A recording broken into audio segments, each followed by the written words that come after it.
Claudine Hemingway is a descendant of famed writer Ernest Hemingway. We bumped into each other at a party and decided to team up and dive deep into French history, but with a twist, by bringing a spotlight to those lesser known creatives in France. This is History with a Hemingway. Welcome back to Paris History Avec a Hemingway. We are back, and today we're talking about the bells of Notre Dame. Now, Notre Dame's going to reopen in December 2024, so we're going to bring new episodes leading up to that. We want you guys to know everything there is to know about Notre Dame to prep you for the grand reopening, and I'll let Claudine take it from here. Yeah, I don't, everybody knows my obsession and how much I love the Louvre. But before I became completely obsessed with the Louvre, I was obsessed with Notre Dame. So I wanted to do something special every month. We'll go into more details about some part of Notre Dame and the history of Notre Dame every month, once a month, leading up to the December 8th, 2024 reopening, which they've just announced the plans of that and what's going to be happening on the night before and the day of. And I'm going to be the first one in line. Of course you will. I want to be. So we'll see what time. It depends on if I have to get there like 2 a.m. It's not going to happen. Never mind. So one of the stories, this is something that I just absolutely love. And I did an immense amount of research about this one a few months ago. But since the fire of Notre Dame, the great bells hanging in the tower have remained mostly silent, except for very few monumental occasions. And it was on the day of that fire, April 15th, 2019, as the fire spread through the roof and towards the facade, there was a very tiny window of time before it could have led in the complete destruction of the entire cathedral, and it would have been because of the bells. So the bells hang in the tall towers as you're looking at it. There's the two towers in a maze of the wood belfry. So what holds the bells up is all wood. So they had said that they had a 20-minute window, that if the fire got to that, it would basically burn that belfry, forcing these incredibly heavy bells down to the ground, taking the entire facade with it. Holy cow. So lucky for us, the greatest treasure of Paris, the pompiers, the French firemen, were able to control the fire in time. They even were up in there in the belfry where it started to burn and did everything they could. And they were actually able to put out the flames, as we know, because the facade is still there, thankfully. So we owe even more to those beautiful, sexy firemen we see running through the streets every single day. I just saw them the last 2 mornings, and then I was like, now I don't even hide the fact that I make a video of them running. So make sure to follow my Instagram to see in my stories every week the running firemen of Paris. And pick up their calendar whenever possible. They do their calendars every year. Great investment. Yeah, they were selling those in the street, and then I kept seeing them, but I knew I was going to get in trouble if I stopped and be like, "Oh, hello, can I have it?" And then, so I never bought one, and I thought I would just buy them every single time, and I could have like a stack of calendars at home. But I never got one. I know what I'm getting you this year. I know. I'm going to do it next. I'm going to make sure that whenever I see them, I'm alone.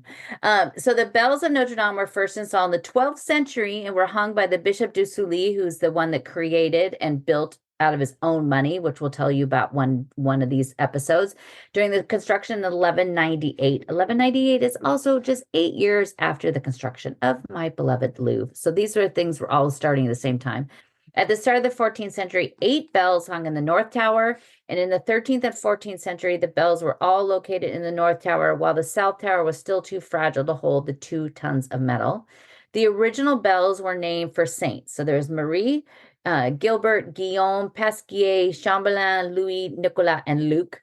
Many came from donations from wealthy individuals who may have wanted a little extra nod to get into the pearly gates, and also had the honor of naming their bells.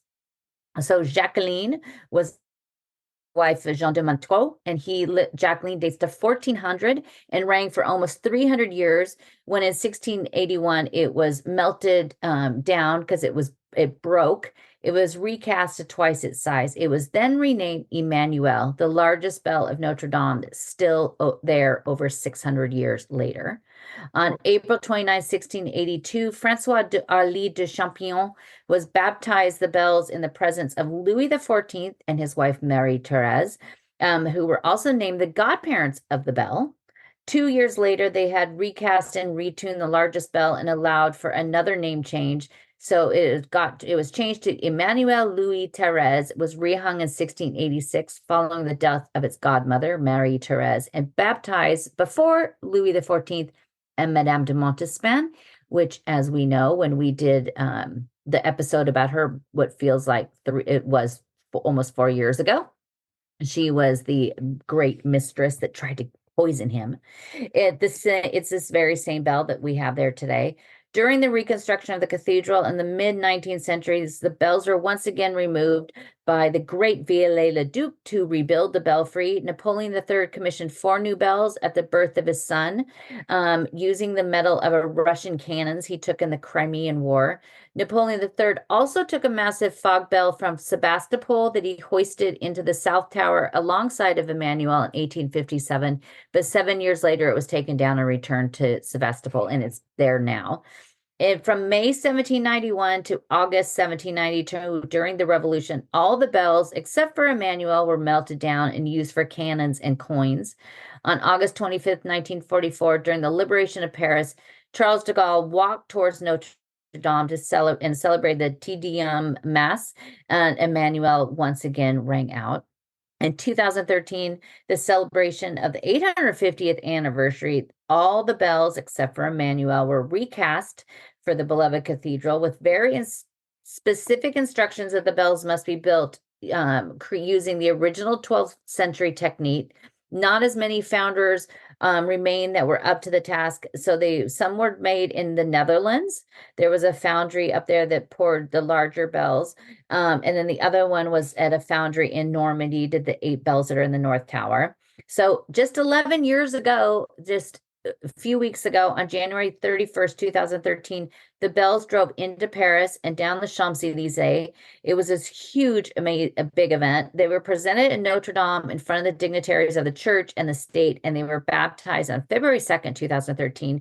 For the rest of the month, they lined the center of the cathedral, and I'll put some pictures on my website so you can see that. I really, really wish I would have been here to see that.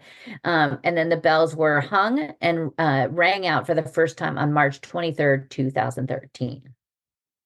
2013. That's interesting. That's when I was. Not very long ago.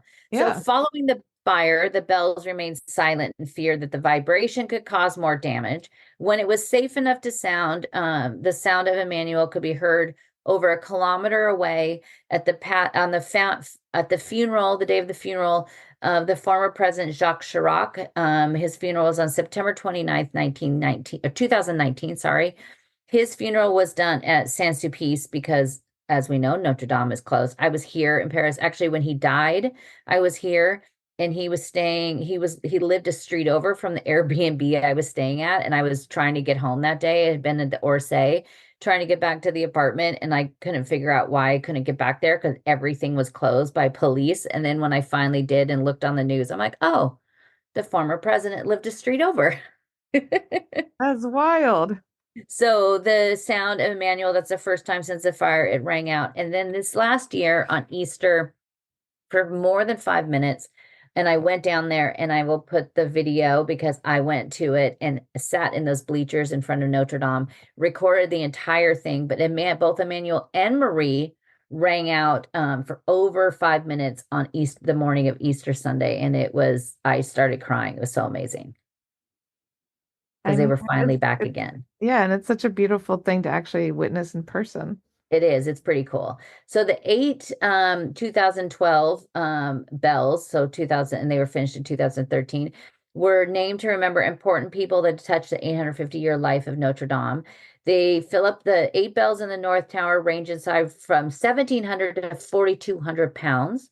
They're named Gabriel, who is the name for the Archangel of the Annunciation. It's the largest bell in the North Tower. There's Anne Geneviève, that's named for Saint Anne, who's the mother of Mary and the subject of the right portal of the facade, and Saint Geneviève, the patron saint of Paris.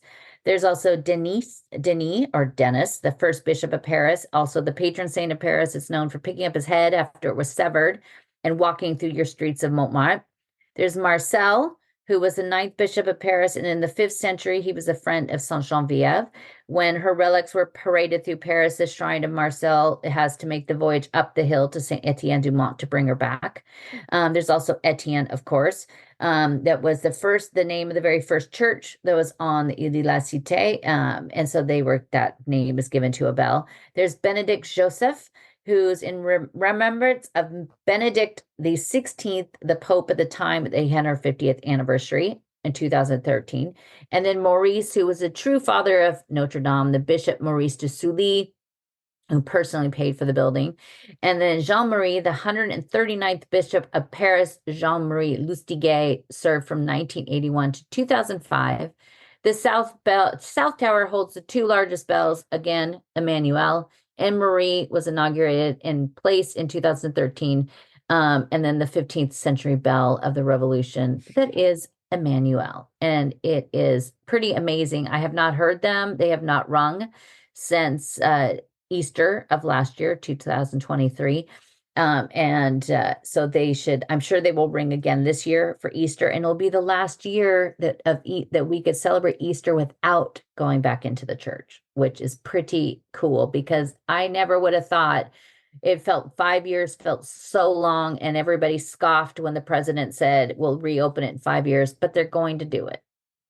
I mean, it is quite tremendous what they're doing, especially since they're doing it in the same way it was built before, or as close to it as they can.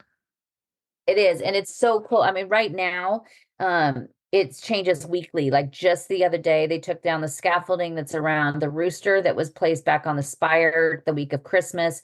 So I need to go down there every week because it's everything that's going to happen now over the next 10 months now is going to happen very quickly. Yeah, it's really exciting. Yeah, I can't wait. I mean, I can't wait to be back inside. The scaffolding that's around it, because it's not going to be open in time for the Olympics, but they're going to have most of the scaffolding removed on the outside so you could see the church. The roof itself is finished. Now they're at the point where they could start laying the sheets of lead on top of it. So it's really exciting to see it. And so we're going to bring you a special episode every month about the history and also where they are at right now in the process. Well, guys, make sure you tune in and head on over to claudinehemingway.com to learn more. And we hope to hear you guys join us next week. Thanks for listening today, guys. If you're interested in learning more about Claudine, her tours, history, and the beautiful photographs that she posts all over Instagram, tune into her website, claudinehemingway.com.